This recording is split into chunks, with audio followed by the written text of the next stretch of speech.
C769 IT Capstone written project is done. Hold on. That doesn't mean that I'm done with my degree. I still have 2 more classes left. I'll talk about it in a second. But yeah, this is done. You may be totally confused and have no idea what I'm talking about. Maybe you're new to the channel. If so, welcome. I am going for my bachelor's degree in cybersecurity and information assurance at a college called Western Governors University. And basically this video is going to be for one of the courses that I had to take. That was the Capstone. As it says in the name, this is a written assignment, meaning that this class is considered a PA, not an OA. So there is no like going in, taking an exam, immediately getting a score. Nope, this is a writing-based class. So you're going to have to write assignments, turn them in, wait for them to be graded, and then send back to you. And of course, if you're wondering how many you have to do, it's basically 3 tasks for this one in order to pass the capstone. I, of course, can't get into details about all 3 tasks, but I will say this.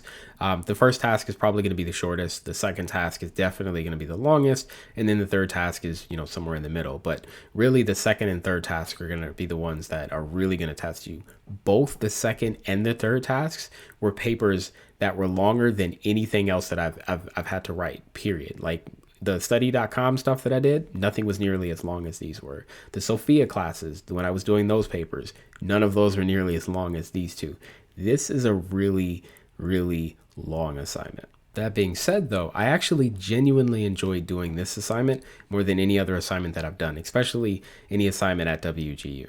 There was one piece of advice that I was given that I will definitely give to you guys. And I was given it like early on before I even started WGU. And it was, as you go through and you do all of these writing assignments for the different classes and courses that you're going to do, try to stick to one specific theme if you can. And remember that, because when it comes to the final capstone, you have quite a bit of leverage on what you can actually do the capstone on. And if you've already, kind of stuck to the same topic and gathered and gotten information through the other classes, then when it comes time to do the capstone, you can really just use the same stuff that you used and the information that you used from the other classes, and it'll help you to get through the capstone a lot faster, because the capstone has a ton of different requirements that you need to meet. Like the rubric, it's just boom, boom, boom, boom, boom. It's a ton of stuff that you have to do. So it makes it a lot easier if, instead of just trying to come up with something on the fly right then and there, and then go through all of the research and all of the information, if you just use the stuff that you were doing all this time, it'll make it a lot easier. I didn't tell you guys this, but I actually won an award for the first task of the technical communications class that I did. And I'm not sure if WGU passes out a lot of awards or not, but honestly, it made me feel kind of good to get that. This is also one of the reasons why I felt very confident about using that particular topic inside of the capstone. However, I didn't actually use it at all. I chose a completely different topic. And so you may be wondering, like, if the topic was good and I could have used it in the capstone, why did I not? And this kind of brings up a tip that I have for you. And it is, whenever you choose what you're going to do, try not to choose something that is so tight and so small that it's hard for you to find information and support it. Like, you have to write a pretty big paper. It's a pretty big paper, pretty long paper. And it's possible that, as you're going through the process of trying to get all that information and put it all on there, that you just run out of stuff to talk about. And I'm not even kidding. Like, I'm being 100% honest with you.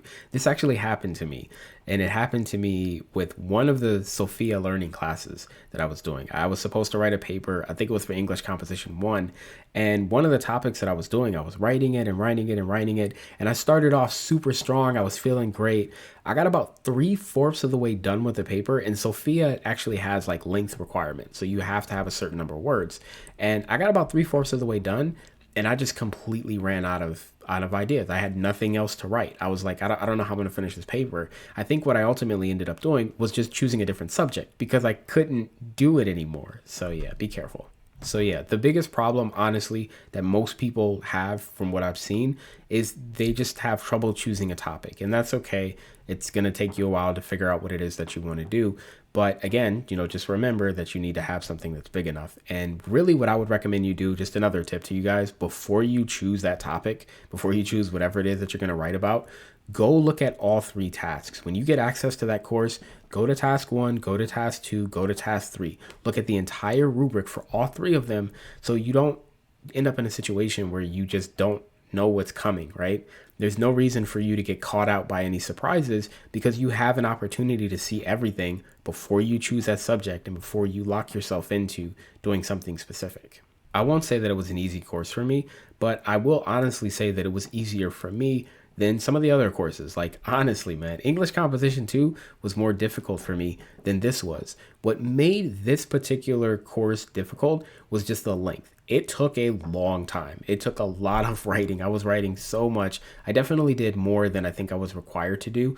But what I've noticed is that I probably do that every single time with every assignment that I have to do at WGU. Because, I mean, I'm happy to say, and it was this case as well, every single assignment that I turned in so far for this degree, it was graded and sent back to me as passed on the first try. I didn't have to do any revisions or anything like that. So maybe I am just going too far above and beyond. Like, I'm not like going like crazy above and beyond. I'm not trying to turn in my best work, but I don't want to have it sent back to me. So I am doing as much as I can to try to have it graded and sent back as passed on the first try. And for this particular assignment, what that resulted in, especially for task 2, it resulted in me spending all of Saturday and all of Sunday working on it. But in the end, it worked out. WGU did a great job, by the way, of grading assignments this time.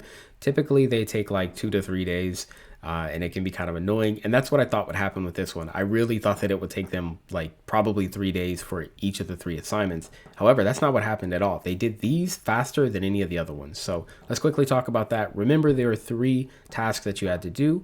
And in order, the first task took them, no lie, exactly 39 minutes to grade it and send it back to me. Task 2 took 16 hours and 13 minutes.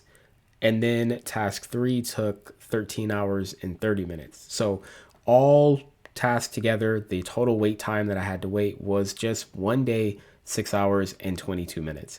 Again, they did a pretty damn good job of getting it done quickly, and I really appreciate that. Now that this class is finished, I am officially done with all performance-based classes. There are no more writing assignments that I have to do for WGU. That's done. However, I told you guys before, and I'll tell you again, technically, it's not time for me to get my degree yet. I still have 2 more courses that I need to do. So let's talk about those. One of those courses is C838, Managing Cloud Security. Now, this particular class requires you to pass an internal exam. And to be honest, I feel like I would have been done with this class already, but as soon as I got access to the Capstone, I stopped everything and I started solely focusing on the Capstone. Main reason why is because I figured it would take them a long time to grade it and I didn't want to have to wait around a whole lot. So that became my new priority. But now that that's finished, I'm going right back to managing cloud security. I could take the exam as early as tomorrow, but I'm going to try to take it no later than like this weekend. There are 2 classes that I need to do, but this one is going to be solely focused on by itself. I'm not going to try to juggle this one and the next one at the same time. I'm just going to put all my focus into this class. And the other class is D153, Penetration Testing and Vulnerability Analysis. And this particular class is, well, it's going to be a long one. I actually opened up the class and looked at it, and it was like, the prerequisites is like, oh, you should do this class and this class. Like, it literally just listed a ton of them, including managing cloud security as the prerequisites before you take this class. So I'm pretty sure that WGU wants this to be the final one that you take right before the capstone. And yeah, I mean, it's going to be a beast. It's going to be a difficult one. It's going to be hard. However, I'm very, very excited about it. And I even said it at the very beginning, if you ask me which course I'm the most interested in, it is this one. This is the one that I want to do. I really want to do this class. And in order to pass it, you have to actually pass an external exam. So, I got a lot of studying to do before I feel like I'm ready. If you don't know, it is the CompTIA Pentest Plus that you have to pass in order to pass the class. And so, like I said, it's an external exam. Typically, the external exams are much harder than the internal exams. How difficult is it going to be? I don't know. I haven't taken a CompTIA exam since I think 2017 when I took the Security Plus. Like it's been a long time, but I know how they work, so I'm not too worried about it. But it's going to be a lot. And that's it. So those are my updates. 2 classes left. We're pretty much at the end of January, so the other 2 will be done next month. But Wow, I am blown away. It's 8 classes that got finished in the first month. I only have 2 left to do. And now that the final capstone is done, it's just a matter of studying and actually going and taking those exams. So I'm pretty excited for it. A little bit nervous just because you never know. But yeah, that's it. So I appreciate you guys tuning in. And until my next video, you guys take care.